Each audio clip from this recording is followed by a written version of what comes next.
টাঙ্গাইল সম্ভবত পারে চলেছি না নাকি সামনে বুঝতেছি না। আল্লাহ রক্ষা করিল, তো আসলে ওদিক দিয়ে চলে গেল।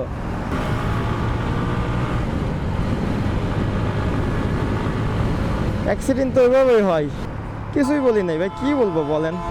আরিফ যাবে, আরিফ এখনো বেরই হয় নাই, আমি যমুনা সেতু দাঁড়াইতে বলছে। এখন আপনাদের আরেকটা জিনিস দেখাই, এই যে দেখেন নিচের রাস্তাটা যেটা লোকাল লেন, ওই রাস্তাটা দেখেন জ্যাম। আর উপরের রাস্তায় কেন থাকি, মানে মেন রাস্তায় কেন থাকি লোকালের না যায়, এই যে সাইডে যে একটা ফাঁকা আছে না, দিল বন্ধ করে, এই ফাঁকা দিয়া আপনার জ্যাম থাকলেও হালকা পাতলা করে যাওয়া যায়। আর নিচে দিয়ে যদি যাই তাহলে এই জ্যাম থাকলে আর যাওয়া যায় না। এই কারণে নিচে খুব কম যাই, মানে হঠাৎ যদি পুলিশরা নিচ দিয়ে না বলে সেক্ষেত্রে যাই না, উপরে দিয়ে যাওয়ার চেষ্টা করি। কারণ নিচ দিয়ে গেলে যে দেখতে পাচ্ছেন না কি অবস্থা, এই হলো অবস্থা ভাইয়া।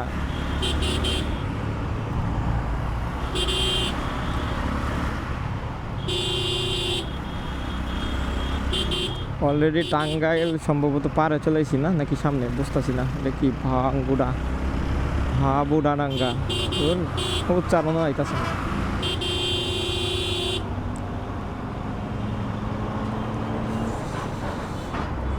46 কিলো, আমার বাড়ি থেকে 46 কিলো অলরেডি চলে এসেছি। তার মানে 90 কিলোর মধ্যে যমুনা সেতু, তার মানে আরও 46 কিলো বা 45 কিলো গেলে যমুনা সেতু পাবো।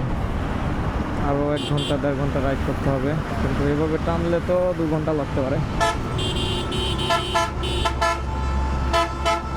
আল্লাহ রক্ষা করিল, বিপদ আপদ থেকে হেফাজত করো।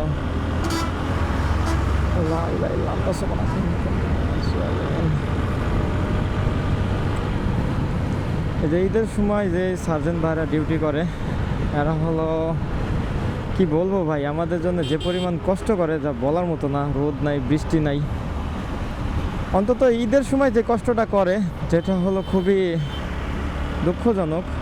কারণ ওনারা বৃষ্টি হলেও এখানে দাঁড়ায় থাকতে হয়, রোদ হলেও দাঁড়ায় থাকতে হয়। প্লাস ঈদের সময় সেভাবে তারা কাগজপত্র চেকও দেয় না, শুধু আমাদের ভালোর জন্য, যাতে আমরা সুস্থভাবে বাইরে যেতে পারি কোনো ঝামেলা ছাড়া। এই জন্যই তারা কাজ করে। তাদের প্রতি কৃতজ্ঞ থাকা উচিত সবারই।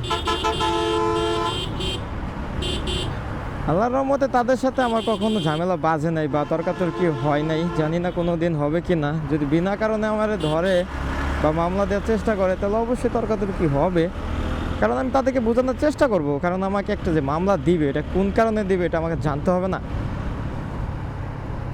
ওটা তো জানতে হবে কোন কারণে মামলা দিবে।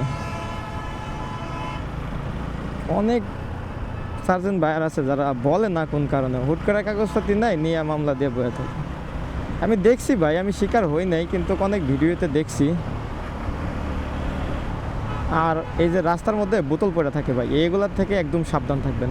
যেটা মনে করেন মোটর সাইকেলের জন্য মারাত্মক একটা অ্যাক্সিডেন্টের কারণ। যদি চাকার নিচে কখনো পানি ভরা বোতল চলে আসে না, তাহলে বাইক কন্ট্রোল করা খুবই মুশকিল।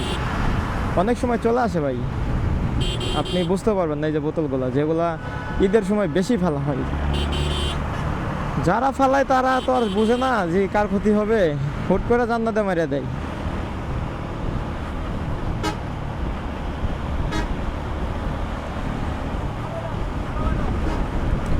আর যেহেতু লং রাইড, অনেক দূরের রাস্তা, ভিডিও অনেক হয়তো কাটছাট হবে, আপনারা একটু কষ্ট করে হলেও দেখেন। ভিডিও চেষ্টা করব সব মিলানোর জন্যে, কিন্তু কাটছাট তো হবেই, কারণ এত বড় রাস্তার ভিডিও তো আর রেকর্ড করে রাখা সম্ভব না। আর এভাবে জ্যাম ফেলতেছি, এটা তো আপনারা দেখবেনও না এতক্ষণ ধরে, এই কারণে ভিডিওটা একটু কাটছাট হবে। আপনাদের এটাই বোঝানোর চেষ্টা করতেছি যে যারা ঈদের সময় বাড়ি যান মোটর সাইকেলে, তারা একটু সাবধানে যাবেন বা সতর্ক থাকবেন। ওই যে দেখছেন, দেখেন এই যে এই বাইকটা মোটর সাইকেলের যে চাপটা দিছে, ওই যে সামনের মোটর সাইকেল, এটা না সামনেরটা, আর চাপ দেওয়ার কি দরকার ছিল?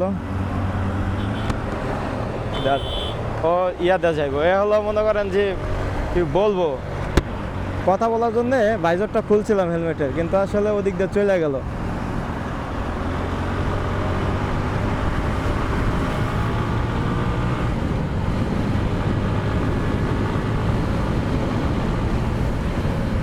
অ্যাক্সিডেন্ট তো ওইভাবেই হয়, হুটহাট মনে করেন যে ডাইনে বামে চাপায়া দেয়, গাড়ি মাড়ি দেয় না, আমারও একটু আগে একটা প্রাইভেট কার এভাবে চাপ দিছিল, আমার চ্যালেঞ্জার পাইপে লাগছে, আমার কিছু হয় নাই, ওনারই হয়েছে যা হওয়ার, কারণ উনি এসে চ্যালেঞ্জার পাইপে আস্তে করে বাজায় দিচ্ছে, রং উঠলে ওনার উঠছে, কিছুই বলি নাই ভাই, কি বলবো বলেন।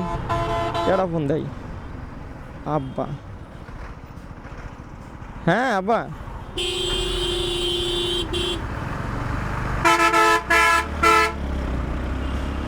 আর সমস্যা নাই আব্বা, সারাদিন তো আছেই।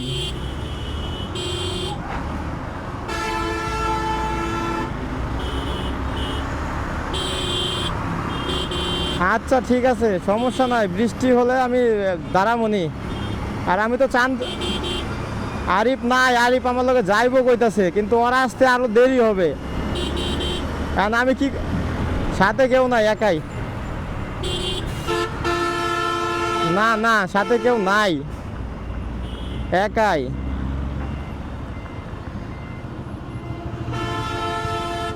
আরিফ আরিফ আরিফ যাবে, আরিফ এখনো বেরি হয় নাই, আমি যমুনা সেতু দাঁড়াইতে বলছে, এখন ও কয় ঘন্টা লাগবে আসতে আমি জানি।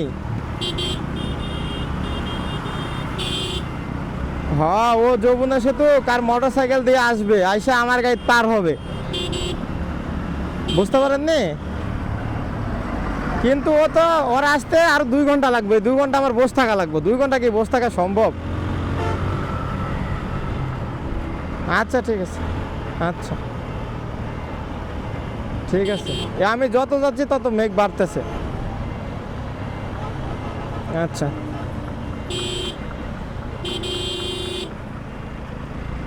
আমার আব্বাজান কল দিছিল, দিয়ে বলতেছে যে কোথায় আছে, কেমনি কি, সাথে কেউ আছে কিনা, তো সাথে কেউ নাই, আর হলো আমাদের ওদিকে বৃষ্টি হচ্ছে তাই জানাইলো।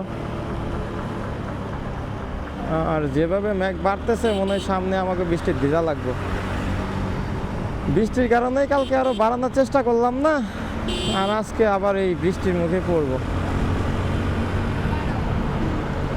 তারপরে বৃষ্টির কারণ ছিল কালকে না বাড়ানোর, তারপরেও সমস্যা ছিল, সমস্যা হয়তো ওভাবে থুয়ে চলে আসতাম, কিন্তু বৃষ্টিটাই হলো মূল সমস্যা ছিল, যাতে না ভিজি।